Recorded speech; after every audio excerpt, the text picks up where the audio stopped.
what a thriller, right? With Michael Jackson III. I mean, talk about a coming out party. I think at one point, someone can correct me in the chat if I'm wrong, but hold on real quick, just because I see just a little things in the chat, guys. There've been some issues in the chat tonight. A lot of people are really saucy in Mark's chat, and we just want you to know we're not going to deal with that in our chat.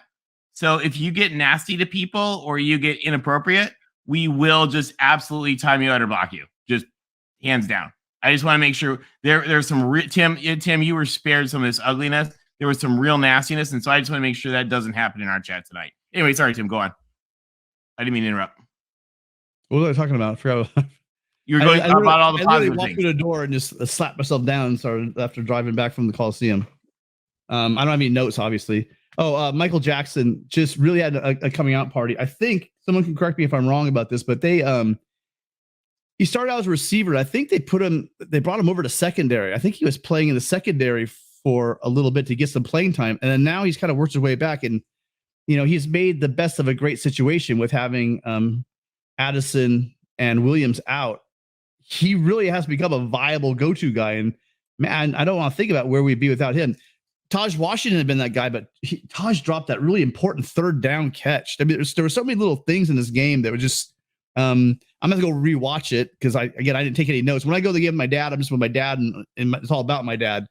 But I need to go back and watch this game because I remember there's a really crucial third down drop by usually a reliable person, Taj Washington. That was huge. After the play, Caleb Williams didn't throw a fit, but he walked right off the field, jogged behind it, and sat right back on the bench, took his helmet off, and just sat there by himself because I think he knew how important that play was. Yeah, that was a massive play. He had a couple of those huge plays that were really, really important in the game. Yeah, well, I mean, Taj Washington has been that third guy really consistently, and his play is probably the reason why Gary Bryant is redshirting and possibly most likely transferring to the season. And it was just disappointing to see, obviously everybody goes to drop a ball once in a while, but there were so many other plays, and we could talk about it in more detail, but how many times did our secondary, I didn't see it because I was just watching it live, but how many times did our secondary have a chance to get an interception in this game, and they just couldn't wrap their hands around and make the play. We were making those plays earlier in the year. Just seems like now that these balls are going to the ground instead of a change of direction. So just curious. Yeah. If they can get that mojo back. They need to just be able to keep it up and keep up the mojo. Alex Wright, a friend of the show, says first time in nearly 2 months I had fun watching until the end. That makes one of us. We're happy for you though. He's a Cal alum, I think, and Cal fan. Tim, I'll tell you, I honestly thought Cal looked good. We talked. I mentioned Tim. I don't know. I think you heard. I said we've seen all season a Dr. Jekyll and Mr. Hyde Cal. I mean, there's a Cal that went to South Bend and should have beat Notre Dame, and then there's a Cal who just stunk it up in Colorado. And I thought that we got a really good one. I thought they looked good against us. Unfortunately, Jay Knott looked awesome. Yeah, Plummer looked like everything he was supposed to.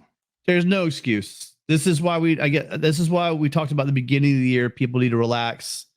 This playoff. You guys, we do not want to go to the playoffs and meet in the first round that Georgia team. You guys saw what they did that to a really good Tennessee team. We do not want to play that Georgia team in the first round of the playoffs, and we don't belong there. So we're at least a year away from even thinking about that kind of a move.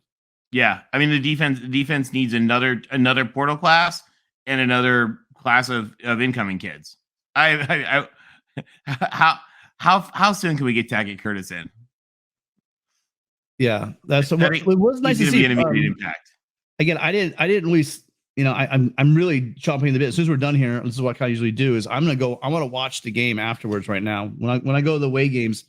You're live. I'm kind of up. I'm about the 40-yard line, but I'm up a little bit. The replays are terrible at the Coliseum. They have these huge, great screens, but they don't really play them. They do play them. They play them late, or it's a tight shot, so you really can't see what happened. So I really want to go back and watch the game because USC allowed. I don't ever. It always sounds like I'm putting down the competition.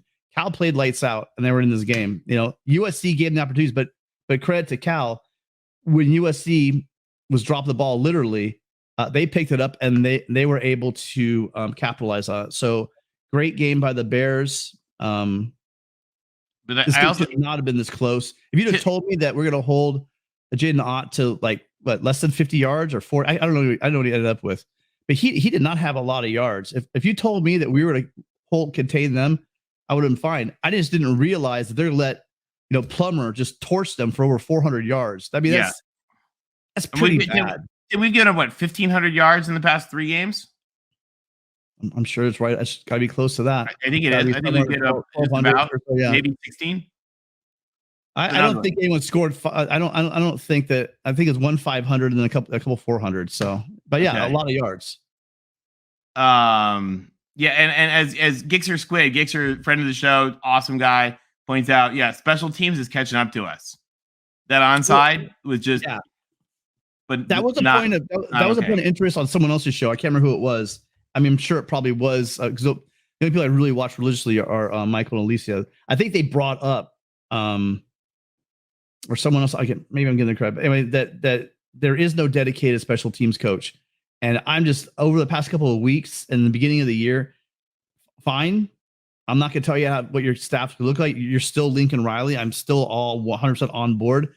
But then maybe spend a little more extra time maybe on special teams because there's been nothing special about special teams. The punting, 2 bad punts I can remember off the top of my head. Those returns where the guy just catches it and he just does like a 45. He's picking up 40 yards. It's like there's no one there. It's been pretty brutal to watch special teams this year all around.